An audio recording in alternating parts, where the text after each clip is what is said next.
नमस्कार दोस्तों, DD red के एक और एक्शन वीडियो में आप सभी का स्वागत है। मैं हूं आलोक। तो आज जो वीडियो लेकर आए वो वीडियो है 9 years old Indian student reaction on Chandrayaan 3। तो भाई वो बच्चा बड़ा वायरल हो रहा है। चलिए देखते हैं कि ईसा नामजद के इस वीडियो में उस बच्चे की बातों पर पाकिस्तानी लोग क्या रिएक्ट कर रहे हैं। पता होगा कि हमारा हमसाया मुल्क भारत चांद के साउथ पोल में लैंड कर गया है। उनका चंद्रयान 3 मिशन इंडिया की इस कामयाबी पर, इस मिशन पर इंडिया के एक 9 साल के स्टूडेंट ने अपनी राय का इजहार किया, अपने जज्बात शेयर किए हैं। मैं चाह रही हूँ छोटा सा क्लिप है वो आप देखें और उसके बाद मैं आपकी जो है राय जानना चाहूँगी। क्या क्या इन्फॉर्मेशन है आपको चंद्रयान 3 के बारे में? पहले अपना नाम बताओ, ये बताओ कौन सी क्लास में पढ़ते? मैं I am Vanshdeep from school Noida. I study in 5F। Okay 5। क्या क्या पता है आपको चंद्रयान 3 के बारे में? चंद्रयान 3 के बारे में मेरे को ये पता है कि लैंडर का नाम of Chandrayaan 3 is Vikram, based on the founder of Vikram of ISRO, Vikram Sarabhai.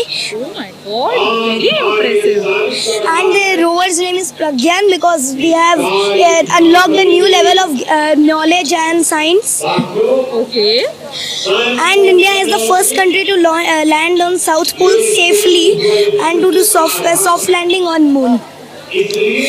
And doing soft landing on Moon is more tougher than Mars because Moon's South Pole has 33% more craters than Mars. Oh my God, ये सारी information आपको कैसे याद कराई mummy papa ने? जब से launch हुआ था मैम, 2-3 दिन से तो मैम नहीं हो पाया। फिर मैम मेरे को पता चला there is a new rocket launch. फिर I started seeing all the live videos and all the videos that come on YouTube and then the knowledge automatically came. अच्छा, तो कब launch? And ma'am, this is my interest area also, space exploration. I have also been giving control on the Lunar 25 of Russia. Oh, lunar 25 को भी आप follow कर रहे थे? Yes ma'am. तो और जब- आर्टेमिस को भी मैम मैंने फॉलो किया था, नासा के। माय गॉड, इतनी कम एज में मतलब इतना इंटरेस्ट कैसे डेवलप हुआ? ये है इंडिया, ये है इंडिया, और ये हम अपनी नेक्स्ट जनरेशन में ये हम भरते हैं। हम आपकी तरह नहीं हैं जो नफरत भरते हैं अपनी किताबों के जरिए, टेक्स्ट बुक के जरिए।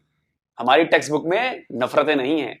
इसीलिए आज ये बच्चा देखिए, 9 साल का बच्चा, 9 years, और उसको नासा के आर्टेमिस मिशन के बारे में पता है, उसको रशिया के लूनर मिशन के बारे में पता है, इंडिया के मिशन के बारे में पता ही है, और इसका स्पेस एक्सप्लोरेशन में बहुत इंटरेस्ट है। क्यों जगाइए? क्योंकि हमने ऐसे काम किए। ये फर्क है इंडिया और पाकिस्तान के बच्चों। डेवलप हुआ मतलब क्यों इंटरेस्ट आया? मेरे को एक चीज़ तो मैम मेरे को अपने पापा से आई है। पापा को भी स्पेस और साइंस में बहुत इंटरेस्ट है मेरे।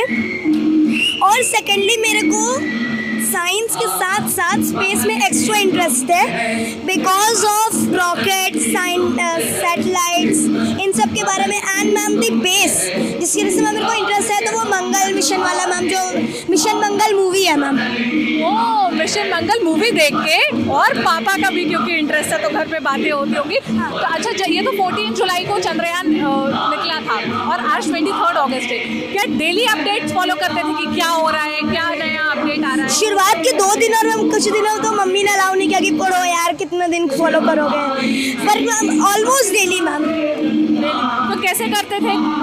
यूट्यूब पे या फिर टीवी पे या न्यूज़पेपर से? कहाँ से आप information? Ma'am newspaper in the morning I used to wake up 15 to 20 minutes before to read the newspaper, and I used to search on Google also what I saw on YouTube. It is correct. Fact checking. आप समझे कि जो इसने देखा YouTube पे या जो news में बताया गया, क्या वो सही है? बच्चे ने फैक्ट चेक किया गूगल पे सर्च करके।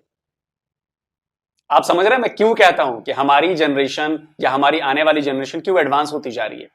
क्योंकि हम अपने बच्चों में इस तरह की शिक्षा देते हैं। हम बच्चों को कहते हैं कि जो देखो सुनो उस पर पहली बार में विश्वास मत करो, उसके बारे में रिसर्च करो, पढ़ाई करो और पढ़ो। आप देखिए उसका नतीजा।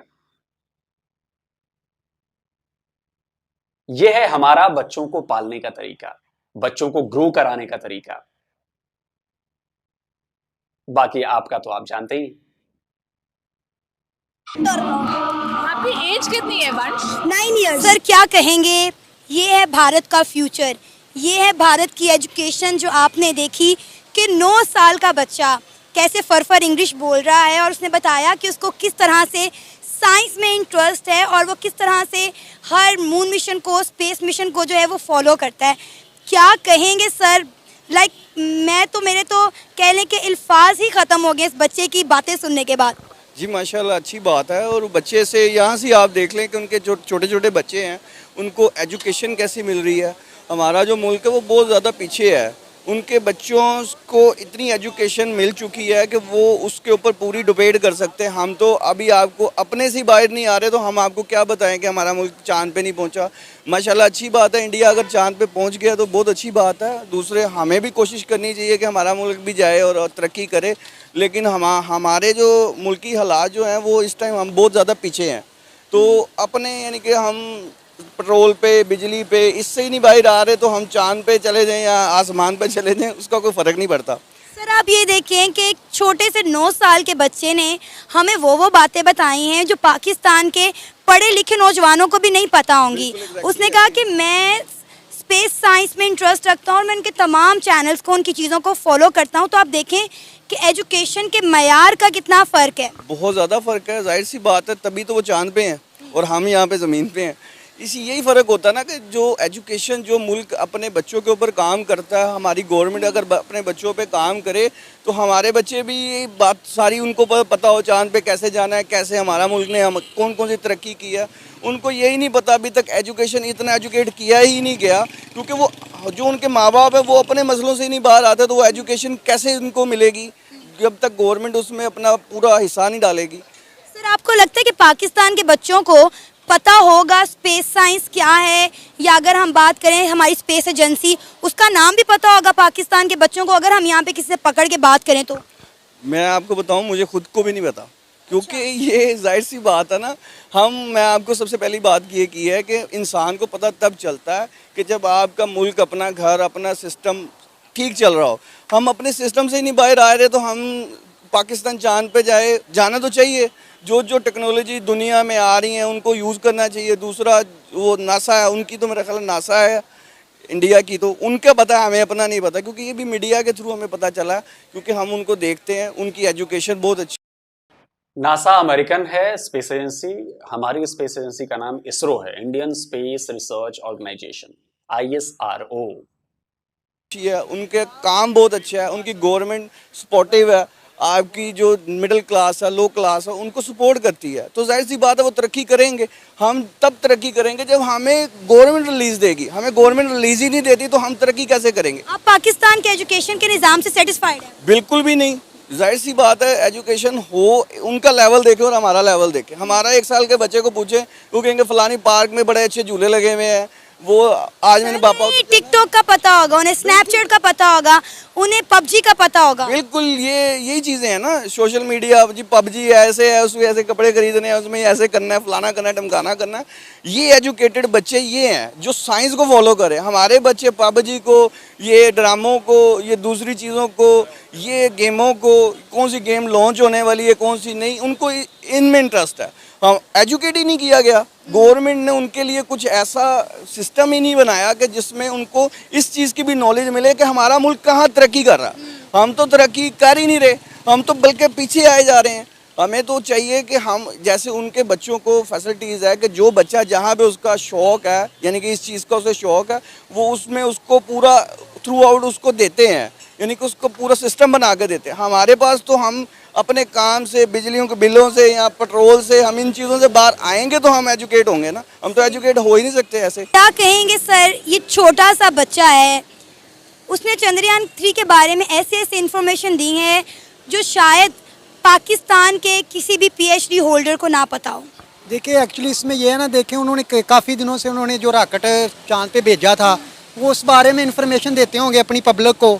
फिर वो जो ज़हीन बच्चे जिनका IQ लेवल हाई होता है वो उसको करते होंगे फॉलो, और वो अपनी आउटपुट देते होंगे इसके बारे में। सर छोटे छोटे बच्चे हैं जिन्हें साइंस एंड टेक्नोलॉजी में बहुत ज़्यादा इंटरेस्ट है, ठीक है। उसने बोला कि मैं बड़ा होके स्पेस साइंटिस्ट बनना चाहता हूँ और मैं भी बड़े बड़े मिशन लॉन्च करना चाहता हूँ। मतलब एक छोटे से दिमाग में आप देखें कि कितनी बड़ी बड़ी सोचें हैं, और फिर इंडिया तरक्की क्यों ना करे। देखिए ये बेसिकली आप देखें ना, एक बच्चे को आप जो माहौल प्रोवाइड करेंगे घर पे, आप वो उसका वो जो है ना फिजिकली लाइफ में बहुत असर होगा। आप इंडिया देखें, आप इख्तलाफ हमारा उनसे हो सकता है कि हमें एक शुरू में ही हमारे जो जब से मुल्क बने आपस में हमारे जो रिलेशन है वो अच्छे नहीं रहे, लेकिन जिस चीज़ में आप देखें उनकी इकानमी को देखें, उनका एजुकेशन लेवल देखें, उसमें वो हमसे बहुत आगे चले गए हैं। लास्ट टाइम आपने उनका जो पीएम है मोदी, उनका भी बयान सुना होगा, उन्होंने कहा पाकिस्तान को छोड़ो, हमने दुनिया का मुकाबला करना है। वो अब इस चीज़ से आगे निकल गए हैं। अब हमारे जो पॉलिसी मेकर हैं उनको भी चाहिए कोई ऐसी इन्वायरमेंट पैदा करें। ये नहीं आज करेंगे तो कोई एक दिन में हो जाएगा, वो बैठें, कोई इन्वायरमेंट पैदा करें, बच्चों को कोई माहौल प्रोवाइड करें, कोई एजुकेशन सिस्टम एक लाएं और सारा फोकस इस पे करें कि हमने अपनी कौम को उठाना है। अब उन्होंने देखे एक फोकस किया था 2004-05 में जब मनमोहन सिंह उनका वज़ीर आज़म था, वो इकानमी को एक डगर पे लेके गए हैं। आज वो दुनिया की दूसरी तीसरी बड़ी इकानमी बन रहा है। हम उनसे देखें आप एक घर है हमारे मोहल्ले में, कोई 10 घर हैं, जिस घर में ज़्यादा खुशहाली होगी उन लोगों की ज़्यादा इज्जत होगी, जो लोग जिनमें खुशहाली नहीं होगी उनको उनकी कम इज्जत होगी। इसीलिए अभी ये कंट्री लेवल में जब तक हम खुद मुख्तार नहीं होंगे, अपने बच्चों को एजुकेशन नहीं देंगे। कैसे लॉजिक देते हो सर आप? भूटान नाम की कंट्री के बारे में आपने सुना है? छोटी सी कंट्री है, ना उसकी इकॉनमी इतनी बड़ी है, ना उसके यहाँ कुछ बहुत बड़ा कुछ हाई फाई कुछ है, लेकिन पता है वो दुनिया का सबसे खुशहाल देश है। बड़े खुश रहते हैं लोग वहां पे, और भूटान के लोगों की बड़ी इज्जत की जाती है। सिर्फ इंडिया में नहीं, पूरी दुनिया में भूटान के लोगों की बड़ी इज्जत है। क्यों है? ये जरूरी नहीं है कि आपके पास पैसे वाले हों आप तभी आपको इज्जत मिलेगी, आप बहुत पावरफुल हो तभी आपको इज्जत मिलेगी। पावरफुल तो बहुत चाइना भी है, पावरफुल चाइना के पास पैसे भी बहुत ज्यादा हैं, लेकिन चाइना की भी इज्जत नहीं है जितनी भूटान की है। जितनी इज्जत दुनिया में भूटान वालों की है ना, उतनी चाइनीजों की नहीं है। क्यों नहीं? क्योंकि इज्जत पावर और पैसे से नहीं खरीदी जाती, और इज्जत के लिए आपके पास पावर और पैसा होना जरूरी नहीं है। इज्जत आपके व्यवहार से, आपकी बातों से, आपकी सोच से, आपकी नीयत से तय होती है, और इज्जत कमाई जाती है, खरीदी नहीं जाती। पाकिस्तान के लोग इज्जत खरीदना चाहते हैं, पैसे भी नहीं है कि खरीद लें, और वो बिकती भी नहीं। ये फर्क है। तो ये मत कहिए कि जी जो घर ज्यादा खुशहाल होगा, चलेगी भी उसकी, लोग उसकी इज्जत ज्यादा करेंगे। बिल्कुल नहीं करेंगे, बिल्कुल नहीं करेंगे। उस वक्त तक हम इंडिया का ना इकानमी में ना एजुकेशन में, जिस मुल्क की इकानमी अच्छी होगी, एजुकेशन सिस्टम अच्छा होगा, चाहे वो इंडिया हो, अफगानिस्तान हो, मे भी पाकिस्तान हो, वही मुल्क आगे जाएगा। सर अब आप देखें कि छोटा सा बच्चा है, उसने कहा है कि मेरा इंटरेस्ट है इसमें, साइंस में, इसलिए मैं साइंस को खुद से पढ़ता हूँ, मुझे ये किसी ने नहीं बताया। जो मैं इन्फॉर्मेशन आपको दे रहा हूँ ये मुझे किसी ने नहीं बताया, मैं इसको शुरू से फॉलो कर रहा हूँ, मैं यूट्यूब पे वीडियोस देखता हूँ, मैं हर चीज़ पे नज़र रखता हूँ। आप अपने बच्चों को मोबाइल फ़ोन दें, वो क्या देखते हैं आपको पता है? पबजी खोलेंगे, टिकटॉक खोलेंगे, स्नैपचैट खोलेंगे। कोई एक मुझे बताएं कि एजुकेशनल साइट खोलकर आपको बैठा हुआ बच्चा कभी नज़र आएगा? और वो भी 9 साल का। सर 9 साल के बच्चे की उम्र ही क्या होती है? नहीं देखिए, अगर कोई भी है, ये इंडिया में नहीं है, इसका ये मतलब अगर वो बच्चा पढ़ रहा है उसको अप्रिशिएट करना चाहिए, चाहे वो इंडिया का या पाकिस्तान। इसका मतलब ये नहीं है कि इंडिया में फ़र्ज़ करें 30 करोड़ बच्चे हैं और वो सारे साइंस पे जाना चाहते हैं, ऐसा कोई मामला नहीं। पाकिस्तान में भी ज़्यादा हम लोग बच्चों को कार्टून देखने के लिए मोबाइल पकड़ा देते हैं, लेकिन वो बच्चों को एक ज़हन ब्रेन वाश करना चाहिए, उनको अच्छी तरफ लाना चाहिए ताकि वो बड़ा होकर उसके काम आए। अगर वो कोई बच्चा इंडिया में अगर ऐसा सोच रहा है तो उसको अप्रिशिएट करे, लेकिन इसका ये मकसद नहीं है कि पूरा इंडिया इस तरफ लग गया। लेकिन हाँ, वो बच्चों को एक तालीम का निज़ाम अच्छा दे रहे हैं। सर जी नहीं लग गया, बात सही है, लेकिन वो कंस्ट्रक्टिव कामों में लगते हैं बच्चे हमारे यहाँ। हमारे यहाँ बच्चे, मैं खुद अपने बच्चे को कहता हूं कि तुम गेम खेलो, मैं कहता हूं, क्योंकि गेम खेलना भी जरूरी है किसी एक हद तक। लेकिन ये नहीं कि मैं गेम का कह दूं कि एडिक्ट बन जाओ, नहीं। गेम खेलने से दिमाग में फैसला लेने की जो उसमें गेम्स में ना बहुत जल्दी जल्दी फैसले लेने होते हैं, तो आपका दिमाग डेवलप होता है फैसला जल्दी लेने में कि ये करना है कि ये करना है। इसके पीछे टाइम वेस्ट नहीं करना, फौरन तय करो कि ये करना है कि यस और नो, यस और नो। तो गेम खेलने से बहुत सारी चीज आती है। स्पोर्ट्स में हम भेजते हैं बच्चों को क्योंकि उससे भी उनका दिमाग बढ़ता है, उससे उनको टीम कोऑर्डिनेशन, बाकी चीजें, बहुत सारी चीजें होती हैं, फिजिकल हेल्थ तो है ही। तो हम अपने बच्चों को हर तरह से ग्रूम करते हैं। हम ये नहीं कहते कि तुम गेम मत खेलो या कार्टून मत देखो, फिल्में मत देखो, हम सब देखने देते हैं और बच्चे भी समझते हैं, तो पढ़ते हैं। सबका टाइमिंग फिक्स है, ये मेरे गेम खेलने का टाइम है, ये मेरे पढ़ने का टाइम है, तो ये ईमानदारी से सारा काम करते हैं। अंदर जो उनकी इंटेलिजेंसी है उसकी कमी है। ठीक है। कमी है तो यहाँ पे स्टेट लेवल पे जो फैसिलिटेशन गवर्नमेंट को चाहिए हमें हमारे बच्चों को प्रोवाइड करें, वो नहीं की जा रही। अब अरफा करीम थी एक बच्ची, उसने क्या कुछ हासिल किया, उसको बाहर बुलाया गया, वहाँ पे एक अवार्ड दिया गया, अनफॉर्चुनेटली कि वो कैंसर की पेशेंट थी, वो बेचारी अल्लाह पाक को प्यारी हो गई।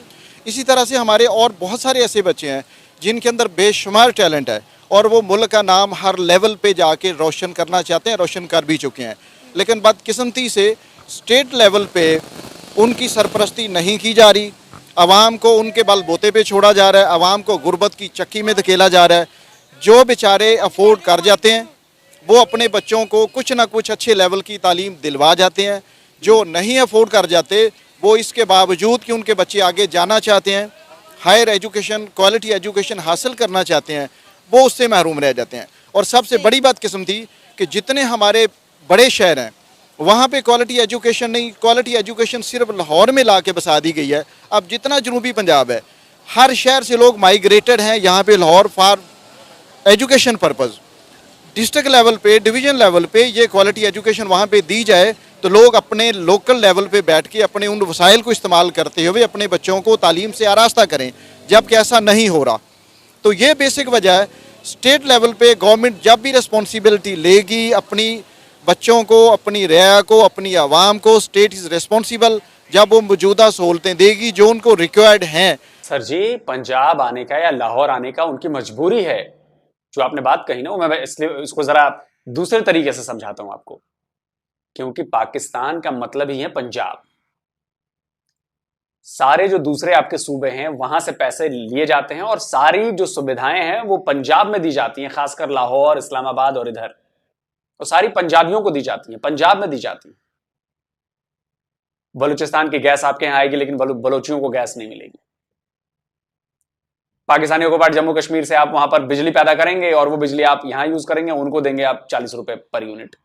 अपने यहां सबसे पहले यूज करेंगे आप लाहौर में, पंजाब में और इस्लामाबाद में। तो कुल जमा आप सारी जगहों से चूसते हैं, वो उनकी जो चीजें हैं वो आप उनसे ले लेते हैं और उन सबको आप झोंक देते हैं लाहौर, इस्लामाबाद, फैसलाबाद और इधर, मतलब पंजाब वाले रीजन में।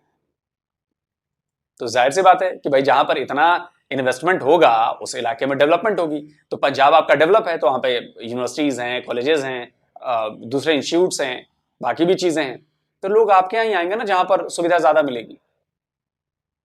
अब बलूचिस्तान में एक यूनिवर्सिटी है, पाकिस्तानी को पार्ट जम्मू कश्मीर में शायद एक यूनिवर्सिटी है, बलूचिस्तान में एक है या जो भी है, एक आध और होंगी, कहां जाएंगे बच्चे बेचारे। तो यूं कहिए ना कि आप उधर से लूट लूट कर सारा पंजाब में डाल देते हो, तो वो भी बेचारे, उनकी मजबूरी है, अब आएंगे यहीं पे, क्या करें। तो इंशाल्लाह हम देखेंगे, पहले भी हमारे बच्चों ने, हमारी बच्चियों ने मुल्की लेवल पे नाम रोशन किया, आइंदा भी इंशाल्लाह रोशन करेंगे। लेकिन सर आप ये देखें कि ये सिर्फ एक 9 साल का बच्चा है, उसके इंटरेस्ट आप देखें कि उसका इंटरेस्ट क्या है। उसने कहा है जी मेरा साइंस में इंटरेस्ट है, मेरा स्पेस को जो एक्सप्लोर करने का इंटरेस्ट है, और वो खुद उसके ऊपर रिसर्च करता है, एजुकेशनल साइट से इंफॉर्मेशन गेन करता है। मतलब आप ये देखें कि वो उसका इंग्लिश का एक्सेंट आप देखें किस तरह से वो इंग्लिश बोल रहा है। आप अगर यहाँ पे किसी मार्केट में किसी 8 से 9 या 10-12 साल के बच्चे को पकड़ के पूछ लें कि आपकी स्पेस एजेंसी का नाम क्या है, तो मैं आपको शर्त लगा के कहती हूँ कि यहाँ पे किसी को मार्केट में नहीं पता होगा कि पाकिस्तान की स्पेस एजेंसी का नाम क्या है। उसकी वजह मैडम ये है, उसकी बेसिक वजह ये है कि मैंने जो पहले अर्ज़ किया कि हमने इन सारी चीज़ों को तबकात में तकसीम कर दिया है, लेवल बना दिए हैं, ABCD लेवल। ए लेवल ऊपरी वाला लेवल है, ठीक है, जो ब्यूरोक्रेसी के बच्चे हैं। अब जितने भी हमारे ब्यूरोक्रेट्स हैं, जितने भी हमारे पॉलिटिशियंस हैं, जितने भी हमारे जर्नैल हैं, इन सब के बच्चे क्वालिटी एजुकेशन के लिए बाहर के ममालिक में एजुकेशन ले रहे हैं।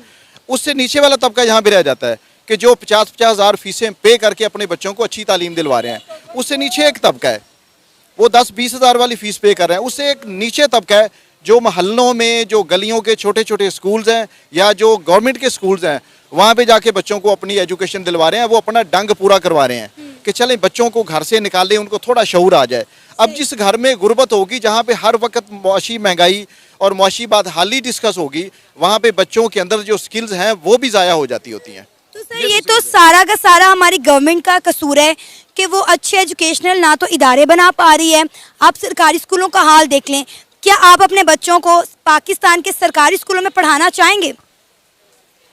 अब सरकारी स्कूलों के बच्चों का जो 20-30 साल पहले म्यार हुआ करता था, या जो वहाँ पे जो हमारे टीचर्स थे, जो उनके पढ़ाने का लेवल था, वो अब नहीं रहा। अब हर बंदा, हर माँ बाप परेशान है कि हम अपने बच्चे को किसी अच्छे प्राइवेट स्कूल में दाखिल करवाएं, ना कि गवर्नमेंट के स्कूल में। सर हमने यहाँ पे स्कूलिंग को, एजुकेशनल को जो है वो बिजनेस बना लिया हुआ है कि हमने पैसा छापना है। आप प्राइवेट स्कूल की कोई भी फीस देख लें, 10,000 से नीचे भी किसी अच्छे प्राइवेट स्कूल की फीस नहीं है। यही वजह है जब हमारा स्कूलिंग सिस्टम, जब हमारा एजुकेशन सिस्टम टीचिंग से हटके, खिदमत से हटके वो एक कमाई का जरिया बनेगा, तो फिर वहाँ पे एक मुकाबले की फजा बन चुकी है। चलिए वीडियो खत्म करते हैं, करीब करीब खत्म वीडियो है। अब ये तो बड़ी सस्ती पढ़ाई बता दी आपने सना। आपने कहा कि जी 10,000 से कम फीस नहीं है आपकी, तो पाकिस्तानी रुपए में 10,000 यानी कि इंडियन रुपए में मैं देखूं करीब 3,000 रुपए होती है। भाई साहब हमारे यहाँ तो 3,000 में कोई स्कूल नहीं है। जो मेरा बड़ा वाला बेटा जाता है वो 6th क्लास में है, उसके महीने की पढ़ाई का खर्चा 10,000 रुपए फीस है उसकी। जो छोटे वाला अभी प्ले स्कूल में जाता है वो 3,000 रुपए पर महीने का खर्चा है उसका। तो इंडिया में भी जो पढ़ाई लिखाई का बिजनेस है वो बिजनेस ही है, ऐसा नहीं है। हाँ, लेकिन ये है कि उसके बदले हमें क्वालिटी ऑफ एजुकेशन जरूर मिलती है। हमारे यहाँ सरकारी स्कूलों में सुधार हुए हैं, लेकिन अभी भी जो मैक्सिमम सरकारी स्कूल हैं वो अप टू द मार्क नहीं है। लेकिन मैं ऐसा नहीं कहूंगा, जैसे साउथ में हमारे सरकारी स्कूल हैं या नॉर्थ में भी कई सारे सरकारी स्कूल हैं जिनका बड़ा नाम है। सेंट्रल स्कूल हो, नवोदय विद्यालय हो, और भी बहुत सारे स्कूल्स हैं, उनका बड़ा नाम है, बड़ी पढ़ाई है और वहां से बच्चे निकलते हैं, बड़े अच्छे उसमें निकलते हैं, सरकारी स्कूल्स हैं। लेकिन उनमें एंट्रेंस बहुत मुश्किल है। जो नॉर्मल सरकारी स्कूल हैं, जो जिलों में होते हैं, जो शहरों में होते हैं, जो कस्बों में होते हैं, वहां उस लेवल की पढ़ाई नहीं है, तो इसलिए हम नहीं पढ़ाते वहां पे बच्चों को। तो पढ़ाई हमारे यहाँ भी सस्ती नहीं है, पढ़ाई हमारे यहाँ बहुत महंगी है। लेकिन हाँ, हमारे यहाँ एक रिक्शा चलाने वाला का बच्चा भी जो होगा ना, अगर वो पढ़ना चाहता है तो बाप अपने बच्चे के लिए अच्छे से अच्छे स्कूल में एडमिशन कराकर पढ़ाएगा जरूर उसको। ये अंदर हमारे बहुत ये संघर्ष करने की क्षमता है। हम अपनी आने वाली पीढ़ी को, अगली पीढ़ी को हम अपने से ज्यादा एजुकेट करते हैं। और चाहे किसी का बच्चा हो, मेरा बच्चा हो, मुकेश अंबानी का बच्चा हो, या किसी भी तबके का बच्चा हो, कोशिश हम सबकी यही होती है कि हमारी आने वाली पीढ़ी हमसे ज्यादा पढ़ी लिखी हो, और ये हम करते हैं। तो आपके यहां तो फिर भी बहुत सस्ती पढ़ाई। और ये मैं एक नॉर्मल से स्कूल की बात बता रहा हूं, हाई फाई स्कूल में चला जाऊं तो 20,000 रुपए पर महीने का भी खर्चा है। तो ऐसा नहीं है कि हमारे यहाँ स्कूल जो है वो बिजनेस का धंधा नहीं है, बिल्कुल है हमारे यहाँ भी। बाकी रही बात बच्चे की बात आपने सुनी, तो मैं फिर कहूंगा कि देखिए, हमने अपना जो सामाजिक फैब्रिक है, जो सोशल फैब्रिक है, वो ऐसा बनाया है, हमने डेवलप किया है पिछले 75 ईयर्स में। पहले से भी डेवलप था, लेकिन हमने और ज्यादा डेवलप किया है इसको, क्योंकि हमें पता है कि जब हम एक घर को अपने डेवलप करना चाहेंगे, हर आदमी इस देश का रहने वाला अपने घर को पहले डेवलप करेगा, तो देश अपने आप डेवलप हो जाएगा। जैसे वो क्रिकेट के गेम में कहता है ना कि हर कोई अपना अपना रोल जो है ना, अगर रन बनाने हैं तो हर बैट्समैन अगर 50-50 रन बनाने का लक्ष्य भी लेके चले तो रन अच्छे खासे बन जाते हैं। टीम में 1-2 पर डिपेंड मत रहिए कि यही जिताएगा, यही सेंचुरी मारेगा, नहीं। अगर सब अपना अपना कंट्रीब्यूशन करें तो टोटल स्कोर ऑलरेडी अच्छा हो जाता है।